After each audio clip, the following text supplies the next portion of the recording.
well, in the interest of time, let's go ahead and get into it. I would like to introduce Amber Zaugg. She's here with me at our Ogden HQ office. She is the founder of Atlas Tea Company, which is actually just located it's like a 2-minute walk that way for those of you that are in Ogden HQ and like tea. Feel free to go check it out sometime after today's chat. But Amber is also, correct me if I say this wrong, but a licensed social worker. Yes. And a mental health therapist. Yes. So she has a really interesting perspective on life and on tea, and she wants to share her message with us about feeling and sharing your fear. So I'll just go ahead and let her get to it. Thank you, Devin. So I founded a tea company to be a way to do bigger messaging. So let's get into the messaging. We can talk tea later.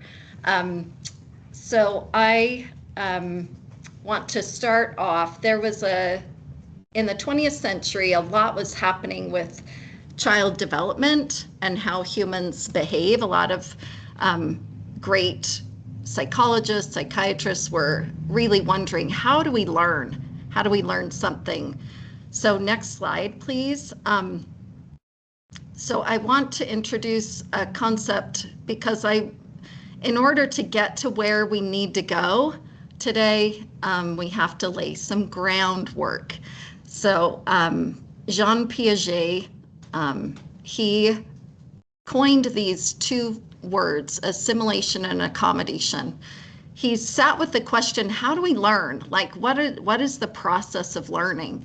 And he studied his children, he studied other children, and he came up with this way of defining how we learn. So assimilation, and you'll feel, even when I say the word, that there's kind of you'll feel it in the center of your head, assimilation. You're trying to assimilate information, something new. You're listening to my voice, it's a new voice. You're looking at my face, maybe. There's just some new information coming in, but you're really putting it into an existing schema. So it's already existing. I'm a white, female, American, mid-age. Will I reveal my age? Sure, I'm 51. And so that's when we are bringing in new information, we're assimilating into an existing schema. And you're already and it's automatic, it's just human. We were born to really scan the environment, take information in, and evaluate. And it's for survival reasons. And so know that it's a very natural process. That's what Jean Piaget found. And so that's assimilation, where you take information in and you put it into an existing schema. Like there's already existing kind of a place to put it, a shelf to put it on. And then there's the contrast, which is accommodation. And that's really where I want to get to today. So accommodation, and you can hear how my voice kind of goes backward. You'll feel it in your body a little bit differently. Accommodation is where you're really adjusting the schema. So you're stepping back a little bit and you're taking in new information, and you're really and I love, you'll hear me say it later, you're zooming out. Like you're saying, whoa, okay, I'm not going to judge that information right off the bat. I'm going to maybe change how I even take in the data, when I'm scanning the environment, I'm going to zoom out and wait a minute.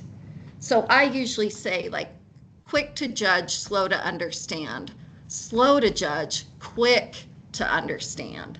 So the accommodation piece is the slowing down, and you'll feel that as we move through this presentation today. So I'm going to slow things down because I'm aiming for accommodation. You're going to hear words that you're going to want to assimilate quickly, just to scan the environment, hear the word, judge it, put it in the right container, and then move on. I want to zoom out, and we're going to accommodate. We're going to expand the schema. We're going to adjust the schema. So this information actually makes you start to pause, zoom out, not judge it so quickly. You'll understand it quick if you're slow to judge it. And so that's what accommodation really means. I'm going to really reserve judgment for a little while.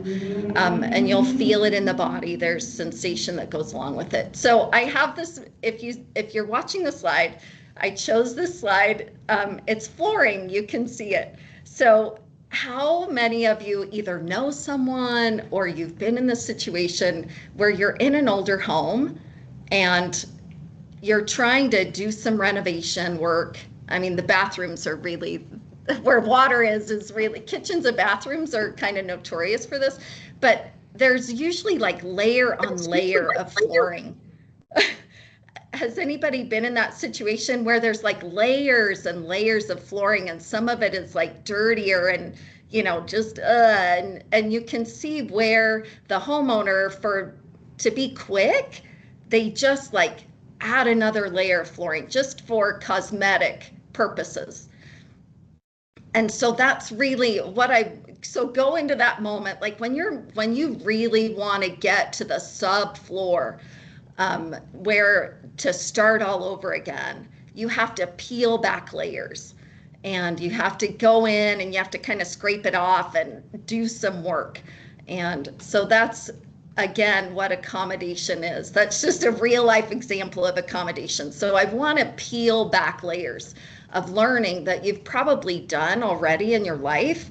And this may be a new thing. And I want you to zoom out, and you'll hear me say that word, and we're going to peel back layers of flooring, because some of these layers are just to get by. We assimilate meaning, we assimilate understanding just to kind of get by when somebody's talking to us or whatever, like it's survival. We're just trying to move forward, just keep going. And so let's peel back the layers, and we're going to accommodate this information, really expand a schema that's within you. It's already there. We're not creating a new schema. We're just going to expand it. So next slide, please. Okay, so there's this fabulous neurotransmitter that we have in abundance when we're young. Devin, he's been telling me he has a 2-year-old and a 5-month-old. My goodness, they are like filled with glutamate. They're like taking in the world. When I mentioned it earlier, like just taking in information. And the glutamate is very abundant in a child as we're learning. What you hear a 2-year-old and what are they saying? The phrase in any language, what's that? What's that? What's that? What's that? In French, it's qu'est-ce que c'est? Qu'est-ce que c'est? And so it's fun to just see how it's very universal, human, to take in information when we're young. And it's because we have this huge amount of glutamate. It's produced in the muscles first. It's part of the neuroendocrine system. And so we're activating. So glutamate, when we zoom out, we're actually activating our glutamate to take something in, that accommodation. I'm going to create space to take in new information. That assimilation, it actually narrows, and you'll feel it in the body as a narrowing. But when you're activating glutamate, you're going to be able to accommodate easier. So many of you may have heard of ketamine-assisted therapy. It's quite popular and in vogue right now, because do you know what ketamine does? It activates glutamate. So it creates this, next slide, it creates this flexibility of perspective. And so therapists are doing ketamine-assisted therapy. So a client who has like a rigid, narrow, view and very rigid, narrow perspective, to really zoom out and to activate glutamate and to get this flexibility going, so you can get in there and learn something new to accommodate existing schema. And so let's zoom out. We want to create this flexibility of perspective. I really love the phrase activate glutamate. Like, I think it's a useful phrase. I mean, when we all are taking in information. We all are at all times. I mean, that's just the human experience. And so, like, if we have a phrase, mine, when I was founding Atlas, when the concept of Atlas Tea Company was coming, I knew that, early on that the tagline for Atlas is zoom out. And Atlas it references the globe, which I think is important. Yes, we have global teas. I mean, there are a lot of layers and a lot of different rungs of this concept, from the very center, which is humanistic, and we all deserve to be seen, heard, understood, and loved, and then moving out, community, and then moving all the way out to just the tea and the toast and the things that we do there. So anyway, so flexibility of perspective. So zoom out is really the phrase of Atlas. Next slide, it's the tagline. So I have this friend, he has a newer townhome in the Ogden area, and every time I go over, think of how you turn your doorknob. Like, what hand do you use? What direction does it go? Like, go to your front door. Maybe it's a different type, but any type where you turn the handle. Like, go there. What direction do you normally turn the handle? For left-handed people, I think it's kind of unfair, because normally, like, go to that doorknob, and what way do you turn it? To the right, usually. Agreed? Like, that's what I'm used to. Well, my friend has a newer home, and for whatever reason, the doorknob it turns to the left, and so I have to, every time, I'm like, oh, okay, that's right. Like, I kind of feel stuck in the house until I remember to turn it to the left. So this idea of zooming out there's this word called counterintuitive. So, and that's how that doorknob reminds me of counterintuitive. Like, zoom out is really counterintuitive. You would think that going in means I'm going to zoom in, but actually we're so focused, and it's for survival. We're so focused that it's counterintuitive, that really the exercise in the body is to zoom out. So take a nice breath with me. We're going to breathe and just step back, just one. When I do this exercise with clients, I usually reference a camera lens.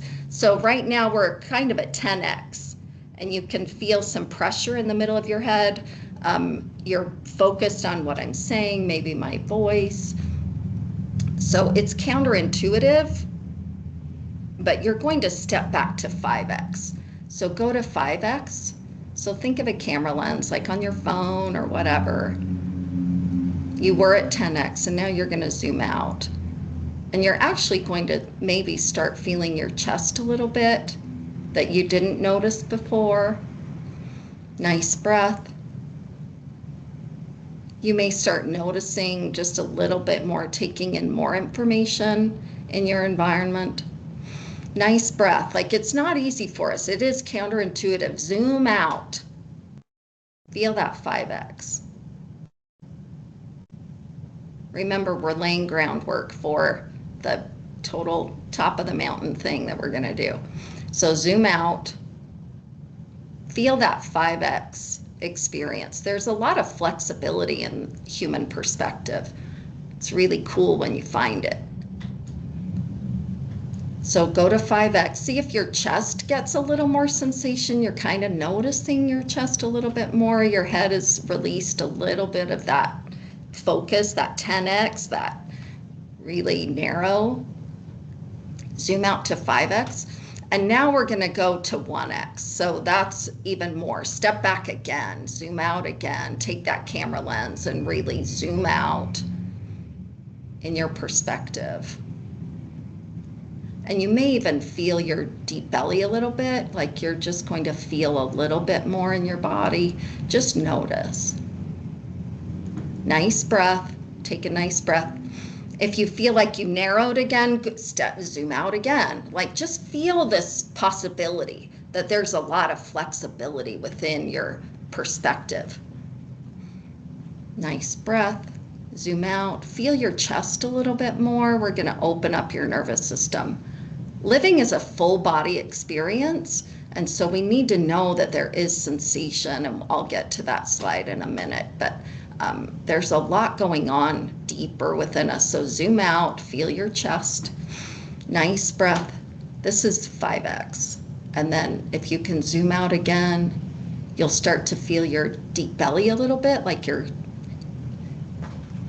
hips. That's 1x. So notice that you can do that. We have to be guided to this kind of work, I would say. It's counterintuitive, you know, like you have to be guided to this type of flexibility and perspective, and to be open to it, to accommodate it. Nice breath. Next slide. Okay, so this is what I was referencing before. So maybe you started to feel just more within you in that zoom out. So when a fetus is forming, the nervous system, the central nervous system, really is all the same cells. And hopefully you can see my fingers, but like it goes from brain all the way to gut. And we kind of relegate the gut to digestion only. I have not found that to be true clinically. Like within like when I'm working with a client, the deep belly and the chest actually have a lot of information there, a lot of intelligence. So that's the accommodation piece that I'm really requesting. Don't relegate, and I'll define metaphysical as thoughts, a feeling, like, so hear the word feeling. It has feel in it, so sensation. So these are all, metaphysical means like you can't see, hear, it's not empirical, like you can't see, hear, touch it, smell it. It's beyond the physical. So like thoughts, I put in that category as metaphysical. You don't see a thought, you don't smell a thought, you don't, touch a thought. So it's metaphysical. Aristotle wrote Physica first, and then he wrote Metaphysica, and I think the order matters. So anyway, so they're metaphysical, so thoughts, feelings, sensations, emotion, and think of that word, emotion, energy in motion. So those are metaphysical experiences. And we all have them. We all have thoughts, and you can't see, hear, smell, touch a thought. And we all have energy and motion and emotion.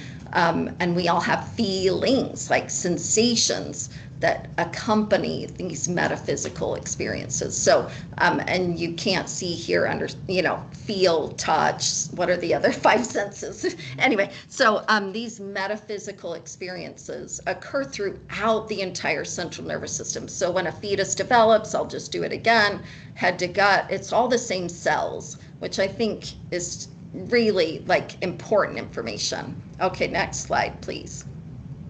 We're laying groundwork. Thanks, Tori. Okay, so we've zoomed out. You've kind of felt that flexibility of perspective. You are maybe a little bit more aware of your body, head to gut. You're ready to activate glutamate. And so now we're going to go into what the title of this presentation is, Feel Your Fear. So again, we have to be guided to this, because most often we're very avoidant. We don't really want to feel our fear. We avoid it. So in this moment, in your chair, zoom out, all the way out, use that flexibility of perspective. And I want you to feel fear in the body. Feel it. Like bring in a moment. No one's immune from fear. I postulate that we're born afraid, like that's why we cry. And so we're born afraid. Will I be seen? Will I be heard? Will I be understood? Will I be loved? Will I survive? Like, we're born afraid. So it's a universal human experience. So feel fear in your body. Allow yourself to feel fear. Really just feel it. And I'll describe it, and you like confirm within you if it matches. So there's usually a really like central point in the middle of the head where you feel fear. It's in the limbic area of the head, like you feel fear. So feel that in the center of your head. Feel fear. It's right in the center. And I really want you to feel that sensation, the feeling of fear. So feel that in the, go back to the previous slide. Tori, sorry, I'm not ready.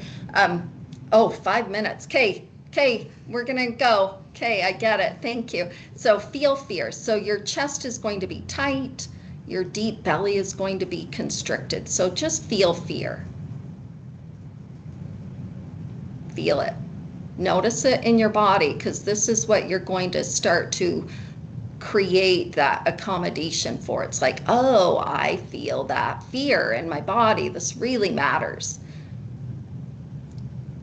So feel the fear in your body. It happens all the time. So now I'm going to skip the next slide, Tori. Just skip that. And then skip that one. So now, and then go to the next one even. So we're gonna do this. We live at the base of these gorgeous mountains, and so now we're gonna practice. So feel fear in your body, that really pressure in the center of your head. Your throat may be tight, your chest is tight, and your deep belly is constricted. So now we're going to take that and we're gonna share the fear with the ground. So think of a mountain. The mass is at the base. So we're going to take all that fear, feeling that sensation of fear, and we're going to share it all the way to the ground. So you'll feel it drain out of that center point in your head. You'll feel it. Nice breath. Just kind of move down, down, down, down, down. Think of a mountain where the mass is at the base. Like there's just so much going on at the bottom part of the mountain. So feel it move, because that's super important that you understand that you can get it to move. So that center point in the head starts to drain. Maybe that lump in your throat that you feel will start to relax. Nice breath, feel your chest. And then allow the chest to have that fear just move down, down, down, down, down. Down, down, down, down, down. And then deep in your belly, allow it to relax. Like there's this deep belly and it's just going to feel this sense of, I like to feel it as strength in the deep belly. So think of a mountain. It's very majestic. There's a lot of strength to it. And it's so important to understand that this is a universal human experience. And if we can share our fear and create this sense of strength deep within, feel a mountain in your body. You'll feel your feet. Go through it, just feel it. Feel your feet.